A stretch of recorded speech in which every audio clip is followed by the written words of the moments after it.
ان مثل عیسی عند اللہ کمثل آدم خلقہ من تراب ثم قال له کن فیکون. عیسیٰ علیہ السلام کی مثال آدم جیسی ہے کہ آدم کو اللہ نے مٹی سے پیدا کیا اور کہا کن ہو جا اور وہ ہو گیا.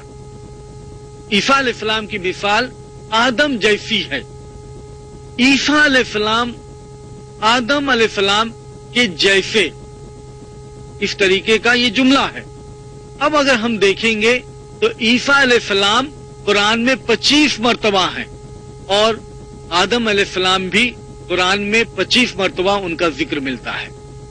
صرف اتنا ہی نہیں کہ ان کے جیسے ہیں بلکہ 25 مرتبہ اگر عیسیٰ علیہ السلام کا نام قرآن میں موجود ہے تو 25 مرتبہ آدم علیہ السلام کا بھی نام قرآن میں موجود ہے. اور 7ویں مرتبہ یہاں پر جہاں پر یہ آیت ہے وہاں پر عیسیٰ علیہ السلام 7ویں مرتبہ موجود ہے، وہیں پر 7ویں مرتبہ آدم علیہ السلام بھی موجود ہے. اس طریقے سے بہت ساری ہم کو مثالیں مل جاتی ہیں جس سے یہ مجبور ہو جائے آدمی کہ یہ جو باتیں ہیں وہ اپنی جگہ پر بالکل انٹیکٹ ہیں، وہیں پر ہے، بالکل فکسڈ ہے، اس میں کوئی ہیر پھیر نہیں ہوا ہے. تو ایک مرتبہ اور ثابت ہوتا ہے کہ قرآن 1400 سال پہلے نازل ہوا اور یہ تب سے محفوظ ہے. ایک اور نقطہ یہاں بیان کیا جا سکتا ہے جب یہ بات کہی جا رہی ہے کہ انا نحن نزلنا الذکر، ذکر قرآن ہے اور قرآن کے ساتھ میں احادیث رسول صلی اللہ علیہ وسلم بھی ہے. علماء یہ کہتے ہیں کہ اس سے مراد جو ہے اللہ کے رسول محمد صلی اللہ علیہ وسلم کی حدیثیں بھی ہیں. اگر اس کے اوپر بھی آپ غور کریں، حدیثیں جو محمد صلی اللہ علیہ وسلم کی منہ سے جو بات نکلی ہوئی ہے یا جو وہ اپروو کیے ہیں یا جو وہ عمل کیے ہیں، یہ تینوں چیزوں کو حدیث کہتے ہیں.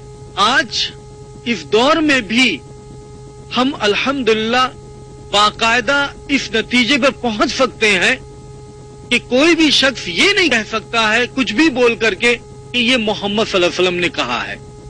کوئی بھی اس طریقے سے نہیں بول سکتا ہے کچھ بھی اور یہ کہے کہ یہ محمد صلی اللہ علیہ وسلم نے کہا ہے.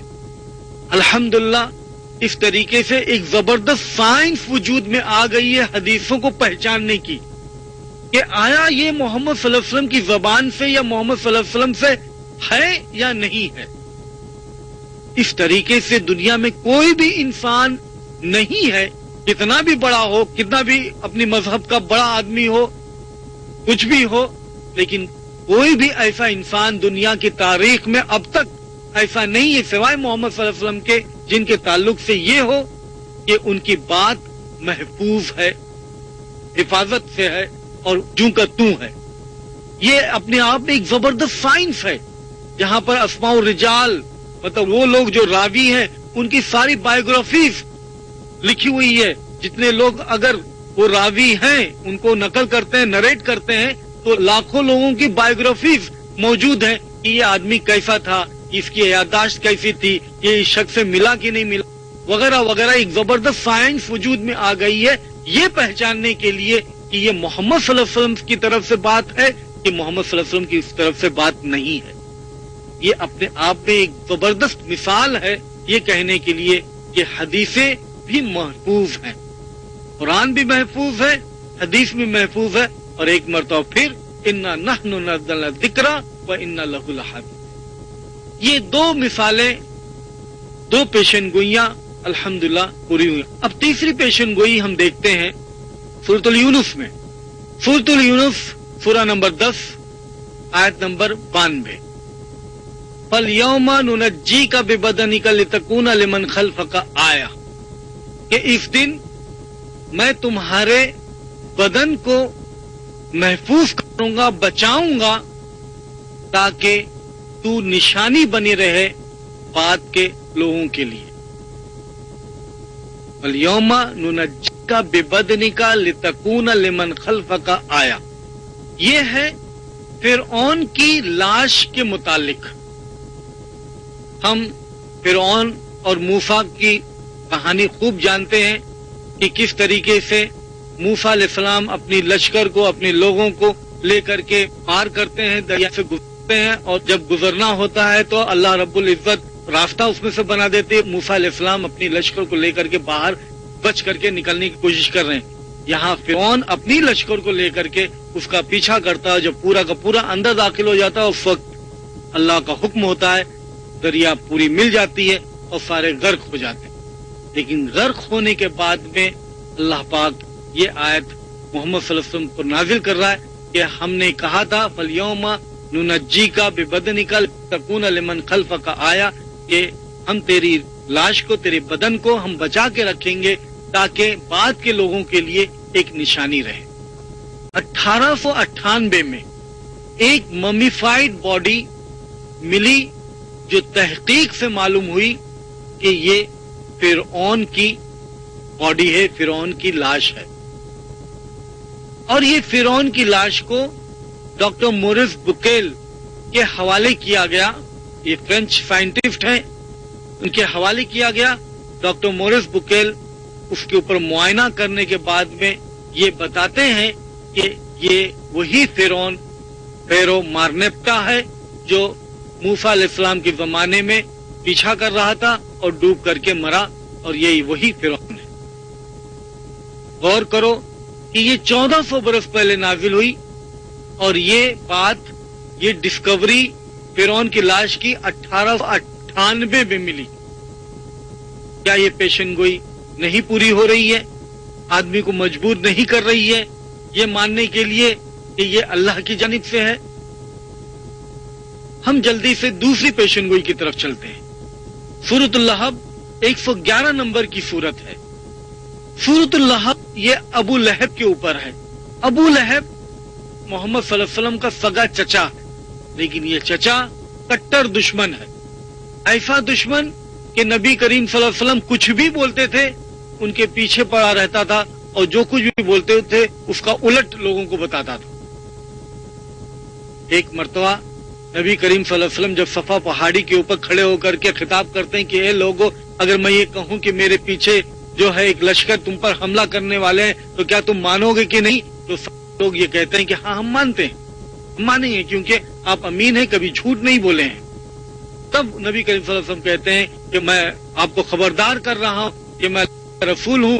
قولوا لا الہ الا اللہ تفلحون, لا الہ الا اللہ کہو, اللہ کو ایک مانو, اللہ کے سوا کوئی معبود نہیں, اس چیز کو مانو تاکہ تم کامیاب ہو جاؤ. یہ کہنا تھا کہ ابو لہب یہ کہہ اٹھا کہ تبت لکا, تو ہلاک ہو, تو نے ہم کو اس کے لیے بلایا.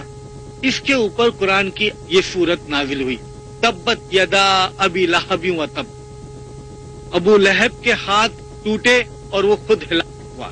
ما اغنا عنہ مالہ وما کسب, نہ اس کی کمائی نہ اس کا مال اس کے کام آئے گا. فیصلہ نار ذات لہب, کہ وہ ان قریب جہنم کی آگ میں جھونکا جائے گا.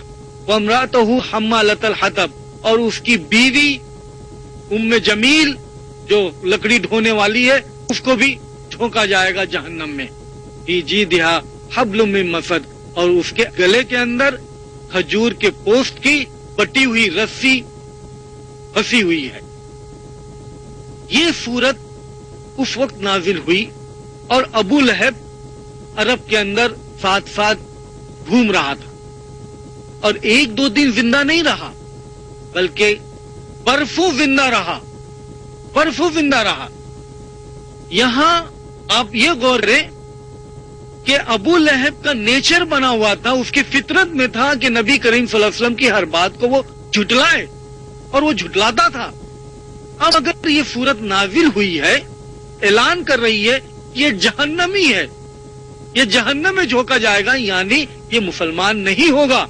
اگر یہ بات صاف صاف وہ سن رہا ہے, اب اگر اس کی فطرت میں جھٹلانا ہے محمد صلی اللہ علیہ وسلم کو, تو اس کے لیے بس یہ کتنا اچھا سنہرا موقع ہے یہ کہنے کے لیے کہ اے محمد صلی اللہ علیہ وسلم, یہ کہتے ہو کہ یہ قرآن اللہ کی طرف سے ہے, لو میں ابھی کلمہ پڑھتا ہوں, لا الہ الا اللہ محمد رسول اللہ, میں مسلمان ہوگا, اور یہ کلام جھوٹا ہے, نعوذ باللہ. اس طریقے سے ابو لہب قرآن کو نعوذ باللہ جھٹلا سکتا تھا, اور یہ جھٹلانے کے لیے صرف 10 سیکنڈ لگتے ہیں.